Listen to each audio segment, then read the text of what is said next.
और चलिए अब बुलेटिन की शुरुआत करेंगे इस वक्त की बड़ी खबर के साथ। देहरादून से बड़ी खबर सामने आ रही है, जहां पर निवर्तमान डीएम सोनिका को विदाई दी गई। तो बड़ी जानकारी आपको दे रहे हैं।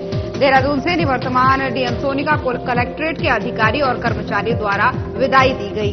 अधिकारियों द्वारा डीएम सोनिका के 2 वर्ष के कार्यकाल के अनुभव को साझा भी किया गया। अधिकारियों द्वारा उनके सानिध्य में किए गए कार्यों को याद किया गया। अधिकारियों द्वारा उनके सानिध्य में किए गए कार्यों को सराहा भी इस दौरान गया। अधिकारी और कर्मचारियों ने उनको नई पारी की शुभकामनाएं दी हैं। निवर्तमान जिलाधिकारी सोनिका ने अपने अनुभव साझा यहां पर किए। जब आप जनपद स्तर पर कार्यरत होते हैं तो आपके जनमानस जरूरतमंदों की सेवा करने का अवसर होता है प्राप्त। G20, Y20 global investor summit और लोकसभा निर्वाचन को सफलतापूर्ण संपन्न कराने में टीम भावना को सराहा है। यदि कोई न्याय की आस में उनके दरवाजे पर आया है तो उसे लौटाए नहीं, बल्कि उसका पूर्ण पक्ष जानते हुए न्याय संगत कार्य करें, डीएम सोनिका ने कहा है। जो निवर्तमान डीएम थी सोनिका ने कहा है। और गरीब असहाय जरूरतमंदों की समस्याओं का निराकरण करने पर आपको अलग से प्रसन्नता की अनुभूति होती है। डीएम सोनिका ने सहयोग के लिए कलेक्ट्रेट परिवार सहित जनपद के सभी विभागों के अधिकारी कर्मियों का धन्यवाद इस दौरान किया। यानी विदाई उनको दी गई, उनके कामों को याद किया गया और सराहा भी गया।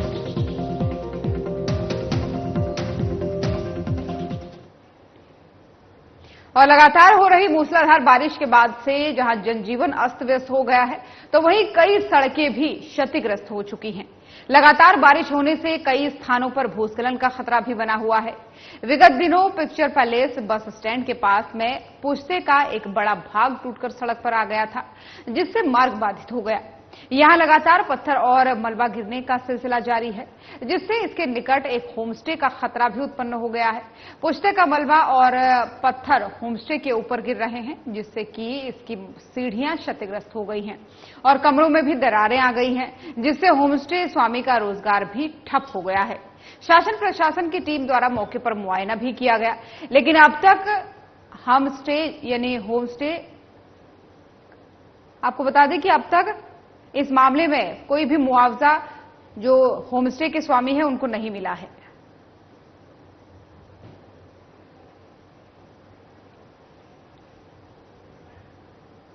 और उत्तराखंड में नशे के खिलाफ बुलंद हो रही आवाज का संज्ञान पौड़ी के पुलिस कप्तान लोकेश्वर सिंह ने लिया है। उन्होंने अपने पूरे जनपद की पुलिस को नशे के खिलाफ व्यापक अभियान चलाने के निर्देश दिए हैं। इसके अलावा बाहरी लोगों का सत्यापन करने और ज्वेलर्स के साथ बैठक कर सुरक्षा व्यवस्थाएं पूरी करने के भी निर्देश दिए हैं। क्षेत्र में लगातार सक्रिय रहने वाले अपराधियों पर गुंडा एक्ट की कार्रवाई और उनकी हिस्ट्री शीट खोलने के निर्देश भी दिए गए। सोशल मीडिया पर भ्रामक पोस्ट पर नजर रखने के लिए भी पुलिस टीम को निर्देशित किया गया है। आपको बता दें साथ ही साथ कि पौड़ी पुलिस लाइन में मासिक अपराध बैठक का आयोजन हुआ है, जिसमें एसएसपी लोकेश्वर सिंह इन तमाम बिंदुओं पर काफी गंभीर नजर आए। उन्होंने एक के बाद एक सभी बिंदुओं पर चर्चा करने के बाद पुलिस अधिकारियों को बेहतर कार्रवाई करने के निर्देश दिए हैं। निर्देशों का पालन नहीं करने वाले पुलिस अधिकारियों को विभाग की कार्रवाई के लिए तैयार रहने की भी चेतावनी दे दी है। बैठक में बेहतर परफॉर्मेंस देने वाली पुलिस कर्मियों को प्रशस्ति पत्र देकर हौसला अफजाई उनकी की गई।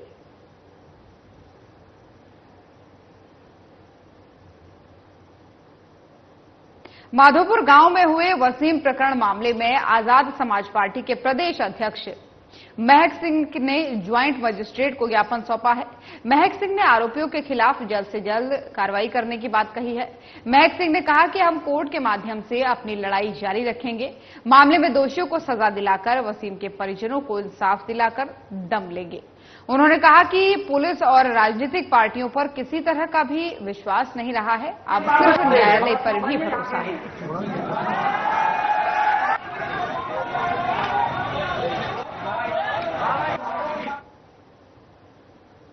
और नई प्रधान संगठन अध्यक्ष रूबी चौधरी के खिलाफ अन्य ग्राम प्रधानों ने मोर्चा खोल दिया है। ग्राम प्रधानों के साथ पूर्व अध्यक्ष नौशाद अली ने मीटिंग की। इस दौरान सभी प्रधानों ने उन्हीं को समर्थन देने की बात कही। वहीं नारसन ब्लॉक प्रमुख प्रतिनिधि कविंद्र चौधरी ने कहा, मामले में ये संगठन पहले से ही गठित है, इसकी पूरी कार्यकारिणी गठित है।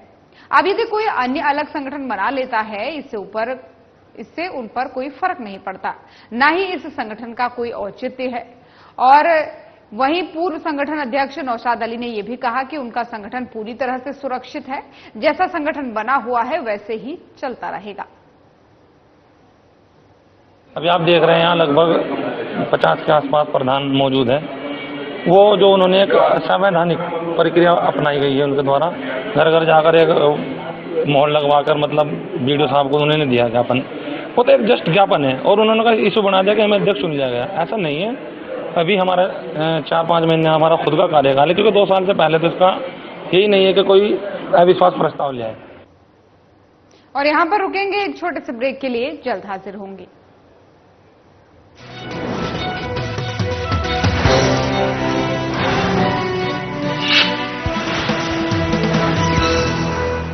प्रधानमंत्री श्री नरेंद्र मोदी के मार्गदर्शन और मुख्यमंत्री श्री पुष्कर सिंह धामी के कुशल नेतृत्व में उत्तराखंड सरकार किसानों की समृद्धि के लिए संकल्पबद्ध है। राज्य सरकार ने स्टाम्प शुल्क में प्रदेश के किसानों को बड़ी राहत दी है। कृषि कार्यों के लिए 5 लाख रुपए तक के ऋण पर किसानों को अब स्टाम्प शुल्क अदा नहीं करना होगा। पहले ये सीमा 3 लाख रुपए थी, जिसे बढ़ाकर 5 लाख रुपए कर दिया गया है। इस फैसले से किसान बेहद खुश नजर आ रहे हैं। जो ऋण जो पहले उपलब्ध होता था वो केवल 3 लाख का उपलब्ध होता था, जिस पर कोई किसी तरह का शुल्क नहीं लिया जाता था, और अब लिमिट है उसकी बढ़ा करके उन्होंने 5 लाख तक का कर दिया है, जिस पर कोई स्टाम्प शुल्क अब नहीं है। तो मैं उत्तराखंड सरकार का धन्यवाद करना चाहता हूँ। सरकार के द्वारा जो महिला किसानों को जो सहायता मिल रही है वो सभी बहनों के लिए लाभदायक है। चाहे उसमें बिना ब्याज का लोन हो, चाहे उपकरण खरीदने के लिए जो सहूलियत दी जा रही है उसमें भी छूट दी जा रही है। मुख्यमंत्री पुष्कर सिंह धामी के नेतृत्व में राज्य सरकार ने किसानों के हित में कई फैसले लिए हैं। अब खेतों की सिंचाई के लिए नहरों के पानी पर लगने वाला सिंचाई कर भी माफ कर दिया गया है। किसानों को 3 लाख रुपए तक का ऋण बिना ब्याज के उपलब्ध कराया जा रहा है। फार्म मशीनरी बैंक योजना के तहत कृषि उपकरण खरीदने पर 80% तक सब्सिडी दी जा रही है। जैविक खेती को बढ़ावा देने के लिए प्रदेश में 2,30,000 हेक्टेयर क्षेत्र में जैविक खेती की जा रही है। सरकार ने मिलेट्स को बढ़ावा देने के लिए पहली बार मंडुए का न्यूनतम समर्थन मूल्य तय किया है, जबकि गन्ने का राज्य परामर्शित मूल्य यानी एसएपी भी 20 रुपए प्रति क्विंटल बढ़ाया गया है। प्रदेश में गेहूं खरीद पर किसानों को एमएसपी पर 20 रुपए प्रति क्विंटल का बोनस दिया जा रहा है। पीएम किसान सम्मान निधि के तहत आज राज्य के करीब 8 लाख किसान लाभान्वित हो रहे हैं। धामी सरकार का ये है संकल्प, सुखी रहे किसान, समृद्ध बने उत्तराखंड।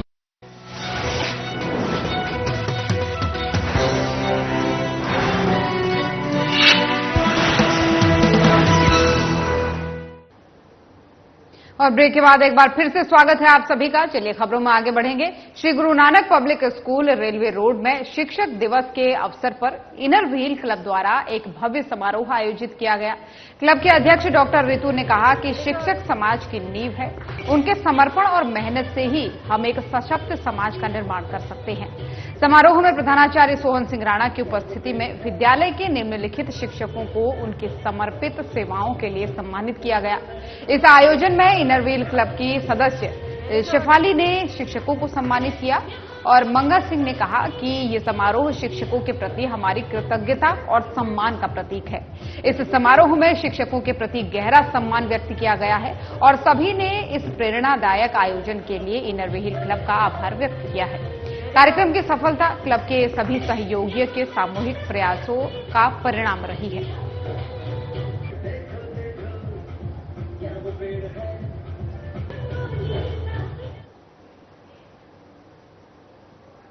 और शहर में शराब और सूखे नशे को खत्म करने की मांग लगातार जोर पकड़ते हुए दिखाई दे रही है। इसी कड़ी में उत्तराखंड परिवहन महासंघ ने भी शराब और सूखे नशे पर प्रभावी कार्रवाई की मांग को लेकर के बस अड्डा चौकी प्रभारी नवीन डंगवाल को ज्ञापन सौंपा है। वहीं परिवहन महासंघ के अध्यक्ष सुधीर राय ने इस मामले में बताया कि नशे की आगोश में युवा वर्ग डूबता जा रहा है, जिससे युवाओं के माता पिता चिंतित नजर आ रहे हैं। जन जागरूकता के साथ ही शराब की सप्लाई और बिक्री करने वालों पर कड़ी कार्रवाई की जरूरत महसूस हो रही है। इसलिए लगातार तमाम समस्याएं पुलिस पर नशे के कारोबार को खत्म करने का दबाव बना रही हैं। इसी कड़ी में परिवहन महासंघ ने भी पुलिस को ज्ञापन देकर नशा तस्करों पर कार्रवाई की मांग की है। वहीं पुलिस ने प्रभावी कार्रवाई का भरोसा भी दिया है। यदि पुलिस दिए गए भरोसे पर खरा नहीं उतरती है तो शहर में जन आंदोलन किया जाएगा, जिसकी पूरी जिम्मेदारी पुलिस की होगी।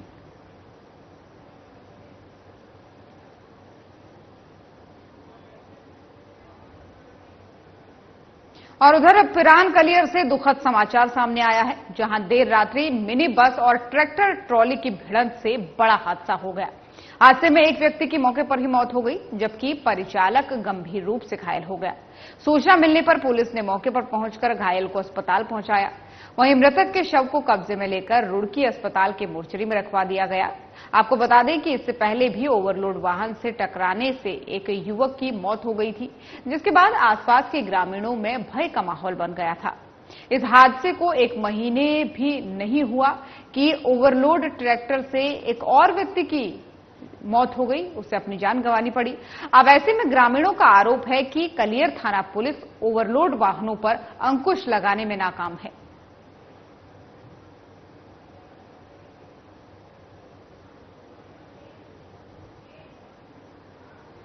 और एक छोटे से ब्रेक के लिए यहां पर रुकेंगे, जल्द हाजिर होंगे।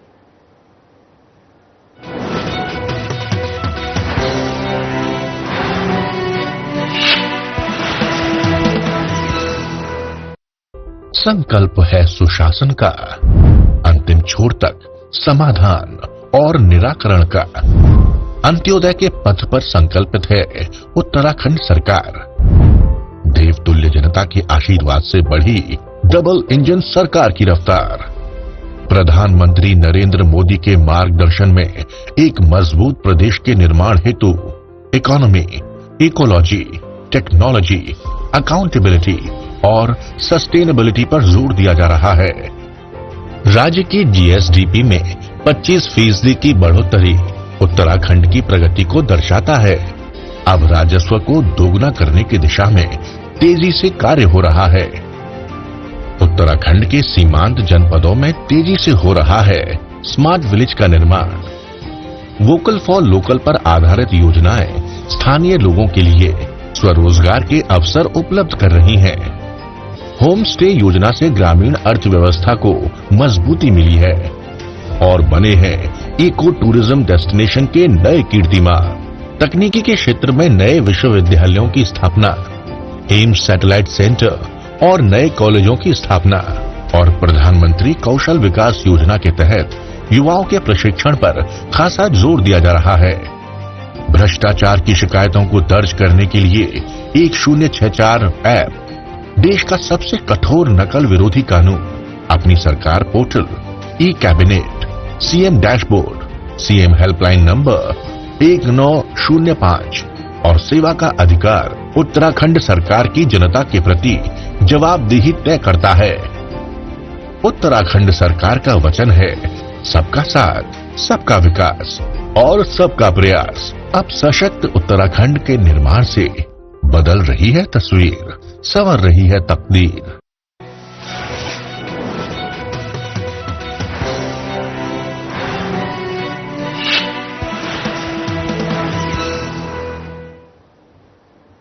और ब्रेक के बाद एक बार फिर से स्वागत है आप सभी का। चलिए खबरों में आगे बढ़ेंगे और आप बड़ी खबर सामने आ रही है, जहां पर प्रदेश भर में बारिश का कहर थमने का नाम नहीं ले रहा। तो उत्तराखंड में नहीं थम रहा बारिश का कहर। मानसून की विदाई से पहले तेज और बारिश होने के आसार। मौसम विभाग ने जारी किया है पूर्वानुमान। मौसम के पूर्वानुमान के अनुसार ही सफर करें। बागेश्वर जिले में भारी बारिश का ऑरेंज अलर्ट है। देहरादून समेत नैनीताल, चमोली में बारिश का येलो अलर्ट जारी है। अन्य जनपदों में भी हल्की से मध्यम बारिश की संभावना है। वहीं अगले 2 दिन प्रदेश के पर्वतीय जिलों में तेज बारिश होने के आसार हैं। बारिश के चलते जनजीवन अस्त व्यस्त है और प्रदेश में बारिश के चलते कई सड़कें भी बंद हैं। वहीं पहाड़ी क्षेत्रों में भी लगातार भूस्खलन हो रहा है और भूस्खलन से कई राष्ट्रीय राजमार्ग बाधित हैं। तो लगातार तेज दौर की बारिश हो रही है और ऐसे में कई सड़कें बंद हैं, कई मार्ग बंद हैं। भूस्खलन की खबरें आ रही हैं, जलभराव की खबरें आ रही हैं। भूस्खलन के साथ साथ जो है कई जगहों पर जानमाल का नुकसान भी इससे लोगों को झेलना पड़ रहा है। तो लगातार हो रही बारिश कहीं न कहीं लोगों के लिए मुसीबत का सबब बन रही है। तो लगातार तेज और की बारिश से लोग परेशान हैं।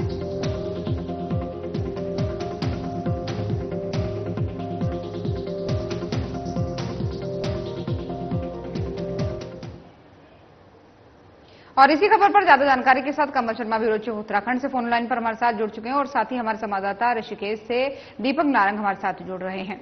तो दीपक जी, सबसे पहले आप ही से सवाल लेना चाहूंगी। दीपक, मेरी आवाज आप तक पहुंच पा रही है? हाँ जी, आ रही है। क्या कुछ हालात वहां पर बने हुए हैं? कितना अलर्ट जारी किया गया है और कितने दिनों के लिए? क्योंकि बीते महीने से देख रहे हैं लगातार तबाही की तस्वीरें सामने आ रही हैं और अब ऐसे में मौसम का पूर्वानुमान क्या है आगे के लिए? देखिए, इस समय पर उत्तराखंड के अंदर जो है लगातार बारिश का कहर देखने को मिल रहा है। सितंबर का महीना शुरू हो गया। अमूमन जो है सितंबर के महीने में बरसात जो है वो काफी कम हो जाती है, लेकिन इस बार देखने को मिल रहा है कि जो सावन का महीना बीता उसमें बारिश कम हुई, लेकिन सावन का महीना जैसे जैसे बीतता रहा वैसे वैसे बारिश तेज होती रही और इसी का नतीजा बताया जा रहा है कि इस बार बारिश थोड़ी सी लेट जो है वो उत्तराखंड में अभी बनी भी है। हालांकि मौसम जो है लगातार बना हुआ है। ऋषिकेश की बात करें, देहरादून की बात करें या जितने भी पहाड़ी जिले हैं वहां की अगर बात करें तो यहाँ पर जो है लगातार बारिश का दौर बना हुआ है और बारिश कहीं ना कहीं जो है लोगों के लिए जनजीवन जो है वो अस्त व्यस्त हो रहा है। देहरादून समेत नैनीताल, चमोली में भी बारिश का जो है वो इस समय पर येलो अलर्ट जारी हुआ है। बागेश्वर में जो है ऑरेंज अलर्ट है। तो कह सकते हैं कि मानसून की जो विदाई है वो अपने इस समय तेज दौर के जो बारिश का है उससे गुजर रहा है।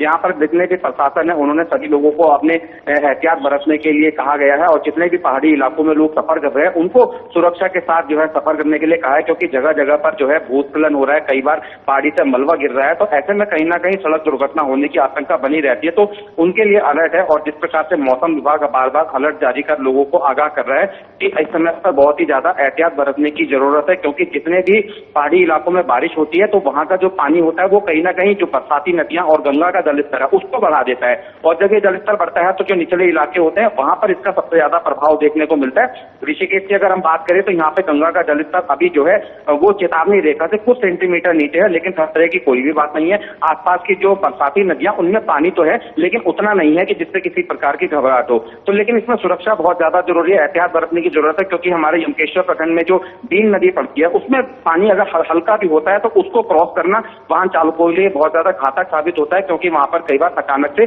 फ्लो आ जाता है। तो पहाड़ी इलाकों में जिस प्रकार से सफर करते हैं तो पुलिस प्रशासन ने जगह जगह अपनी चेकिंग बढ़ा दी है, क्योंकि अगर कहीं पर कोई भूस्खलन हुआ है तो उसकी जानकारी पुलिस दे रही है कि वो आगे की ओर न जाए, क्योंकि वो कहीं ना कहीं सुरक्षा को ध्यान में रखते हुए वाहनों को रोका जा रहा है। लेकिन अभी पता ये चला है कि जितने भी मार्ग जो है पहाड़ी जिलों में बंद थे उनको ज्यादातर खोल दिया गया है, लेकिन अगर इसमें सुरक्षा बरतेंगे तो ये अपने लिए ही ज्यादा फायदेमंद साबित होगा। तो अभी हमारी पूरी नजर इस पर बनी हुई है और अभी भी बारिश का दौर चल रहा है, बारिश दिखाई दे रही है। सभी से ये कहा जा सकता है कि अपनी सावधानी के साथ जो है पहाड़ों पर सफर करें, क्योंकि उम्मीद ये जताई जा रही थी कि सितंबर के पहले सप्ताह से जो चारधाम यात्रा का जो सेकंड सीजन शुरू होना है वो होगा, लेकिन अभी तक जो है उसमें बढ़ावट नहीं देखी गई है, क्योंकि जिस प्रकार से मौसम विभाग अलर्ट जारी करता है उसको देख करके ही लोग जो है यात्रा का प्लान बनाते हैं। तो अब इस बात की उम्मीद है कि आने वाले अगले हफ्ते से चारधाम यात्रा में बढ़ोतरी होगी और 15 सितंबर से जो है जो सबसे ज्यादा ऋषिकेश के लिए बढ़ावा देती है वो देती है यहाँ पे राफ्टिंग। तो राफ्टिंग का जो सीजन शुरू होने वाला है वो 15 तारीख से शुरू हो रहा है। अगर गंगा का जलस्तर सामान्य नहीं हुआ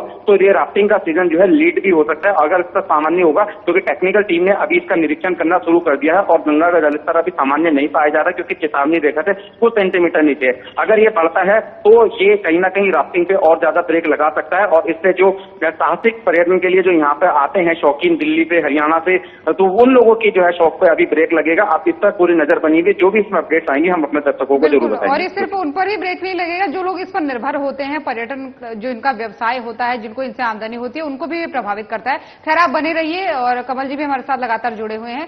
कमल जी, देखिए जिस तरीके से हर मानसून में तबाही की तस्वीरें उत्तराखंड से देखने को मिलती है, इस बार भी ऐसी ही तबाही की तस्वीरें सामने आई, चाहे बीते दिनों केदारनाथ की हम बात करें या फिर अन्य कई जगहों की। अब ऐसे में क्योंकि मानसून अपने आखिरी दौर में है और कितने दिन और लोगों को ये मानसून का दंश झेलना पड़ेगा, जो लगातार तस्वीरें ऐसी आ रही हैं। हाँ ज्योति, बिल्कुल सही बात है। कहें तो लगातार भले ही भादों का महीना आ गया, सितंबर माह आ गया, लेकिन कहीं ना कहीं अभी जो बारिश का दौर है वो लगातार जारी है और उससे यहाँ अब कहें तो चाहे हम दोपहर की बात करें चाहे रात की बात करें तो कहीं ना कहीं मौसम में भी कुछ न कुछ परिवर्तन आया है। रात को हम देख रहे हैं कि काफी कुछ पहले से जो टेम्परेचर है काफी डाउन भी हुआ है। तो इसी से जैसे जैसे येलो अलर्ट था उस हिसाब से तैयारी की जाती है और जैसे जैसे अलर्ट आ रहा है उस हिसाब से हम देख रहे हैं, चाहे देहरादून की बात करें चाहे आसपास जहां की बात करें, वहां भी लगातार बारिश का सिलसिला लगातार जारू है। अभी भी सिर्फ यही बताएं कि लगातार कहें तो पूरी तरह से एक तरह से बादल छाए हुए हैं और ये मैंने कहा ना अक्सर इस बार देखने को ये मिल रहा है कि जो दोपहर बाद की अगर बात करें तो लगातार कहीं ना कहीं बारिश हो रही है और इतनी तेज बारिश हो रही है कि जो बहुत कहीं ना कहीं नुकसान करके जाती है। तो लगातार स्थिति यही बनी हुई है। और आज की अगर बात करें जो देहरादून और नैनीताल चमोली में यहाँ पर येलो अलर्ट और जो बागेश्वर रखा गया है वहां पर अलर्ट है कि बागेश्वर में काफी तेज बारिश बताई गई है, इन 3 जिलों में भी बताई गई है। तो लगातार बारिश का कहर लगातार जारी है। जो स्थितियां बनी हुई है अभी भी पूरी तरह से, अगर हम सड़कों की बात करें तो अभी भी पूरी तरह से खुल नहीं पाई है। कहीं प्रयास की जरूर किया जाता है, लेकिन फिर ऐसी जब बारिश आती है वो कहीं ना कहीं बहुत नुकसान करते हैं। इसी को देखते हुए लगातार जो पूर्वानुमान, तो मैंने बताया नहीं, लगभग 24 घंटे पहले अब आपको किन जिले में क्या कौन सा अलर्ट है, किन जिले में कितनी बारिश होनी है, किन जिले में कितनी, इसकी पूरी जानकारी एक तरह से मौसम विभाग द्वारा पहले ही दी जाती है। और अभी भी अगर कहें तो अगले 2 दिन में भी मौसम इसी प्रकार का बताया जा रहा है। कहीं जगह बहुत ज्यादा बारिश और कहीं जगह मध्यम बारिश, ये लगातार जो मौसम विभाग का है वो लगातार बता रहा है। भूस्खलन लगातार, मैंने कहा ना, पहाड़ों में भी लगातार स्थिति यही बनी है। और जो जब भूस्खलन होता है तो कहीं ना कहीं रोड्स ब्लॉक जो होती है और गंगा का स्तर भी इस टाइम बढ़ा हुआ ही है। अब अन्य गतिविधियां जो होती हैं राफ्टिंग की, अभी तक पूरी बंद, अगर यही स्थिति बन रही तो आगे भी जो गतिविधि है वो लगभग बंद के कगार पर ही रहेंगी। तो कुल मिला के कहें, अभी चारधाम यात्रा की बात करें वो भी बिल्कुल ना के बराबर है। जो टूरिस्ट आता है, जो पर्यटक आता है, वो भी स्थिति बिल्कुल शून्य की हालत है। कभी थोड़ा बहुत इक्का दुक्का आ जाता है, नहीं तो हालत इस तरह यही बनी हुई है। तो कुल मिला के कहें अभी भी बारिश के जो आसार हैं अब मौसम विभाग द्वारा अगले 2-3 दिन में यही स्थिति बनी रहने की जरूरत जारी है। और आगे यही बताया गया है कि अभी बारिश का दौर लगातार जारी रहेगा। बिल्कुल। लेकिन दीपक, आपसे ये जानना चाहेंगे कि जैसे हम लगातार बता रहे हैं कि तबाही की तस्वीरें भी आ रही हैं और मानसून अब अपने लगभग आखिरी दौर में, अब कुछ दिनों की और बारिश जो है लोगों को और झेलनी पड़ेगी। लेकिन ऐसे में जब हम बात करते हैं प्रशासन की, क्योंकि जब मानसून शुरू होने वाला होता है तो प्रशासन की खूब भागदौड़ होती है कि इस बार तो हम पूरी तरीके से तैयार हैं, कम से कम नुकसान हो और लोगों को राहत जल्दी जल्दी पहुंचाई जा सके, इन सभी चीजों के दावे किए जाते हैं। क्योंकि अब 1 महीने से ऊपर लगातार अभी मानसून का दौर चल ही रहा है। तो ऐसे में कितना आपने क्षेत्र में देख पाया कि समय से लोगों को सहायता मिली, ड्रेनेज सिस्टम सही था, या प्रशासन का जो रोल था वो पिछली बार के मुकाबले बेहतर था या नहीं? बिल्कुल सही सवाल आपने ज्योति किया है। मैं आपको बता दूं कि जब मौसम का यहाँ पे आगमन होता है तो यहाँ पे लगातार जो अधिकारियों के दावे होते हैं वो दावे बिल्कुल यहाँ पे कहीं ना कहीं सटीक तो साबित नहीं हुए हैं, लेकिन कहा जा सकता है कि कुदरत के आगे इंसान की बिल्कुल नहीं चलती है।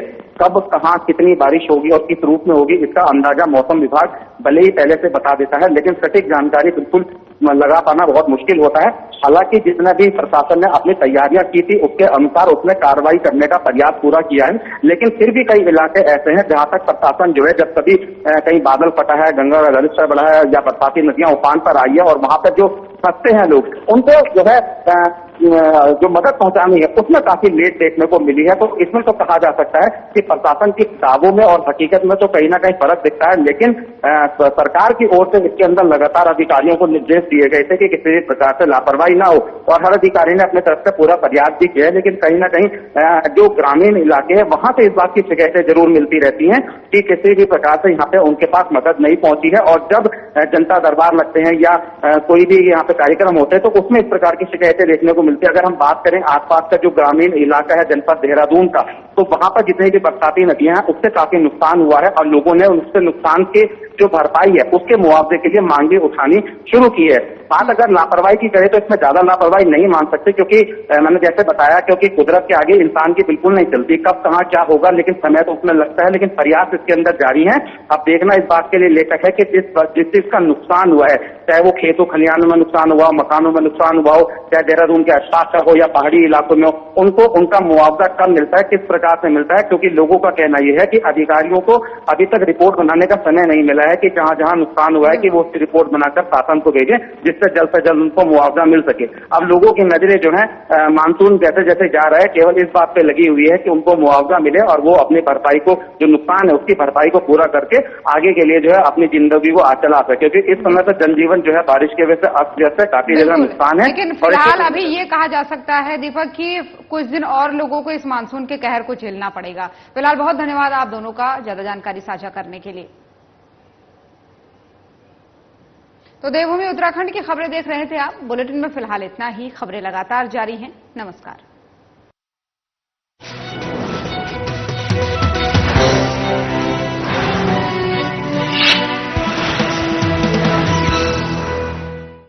क्या आप खाते पीते तो